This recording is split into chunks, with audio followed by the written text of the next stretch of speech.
Welcome to Deep Soul Healing, a space where astrology, psychology, and spirituality come together to guide you back home to yourself. I'm Sarah Jones, and in each episode, we'll explore how the stars, the psyche, and the spirit weave together in the journey of healing and self-discovery. This is your invitation to slow down, to listen deeply, and to remember the wholeness that's already within you. So let's begin. Hi, and welcome. I'm so glad you're here with me today. In this episode, we're going to explore how astrology can be a mirror for the soul, a way of seeing ourselves with deeper clarity and compassion.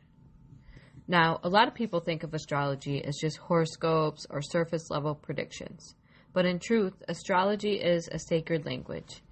It's a symbolic map that reflects the psyche, the heart, and even the soul's journey in this lifetime. When we look at the birth chart, we're not just seeing planets and signs. We're seeing archetypes, patterns, and lessons. Your chart is like a mirror, showing you where your soul has chosen to grow, where challenges may arise, and where your deepest healing can unfold. Let's take the moon, for example. The moon in your chart represents emotional needs, inner security, and how you nurture yourself and others. Sometimes the moon placement can reveal where you might feel vulnerable or sensitive, but also how you can create comfort and belonging for yourself. Then there's Saturn. Saturn often gets a bad reputation because it represents restriction, discipline, and hard lessons. But Saturn is also the planet of mastery.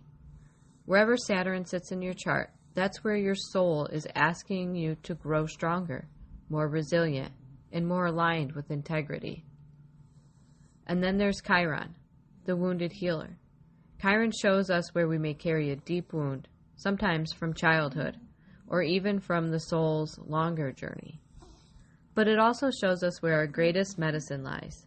Often, the very thing we struggle with most is what we are here to help others heal.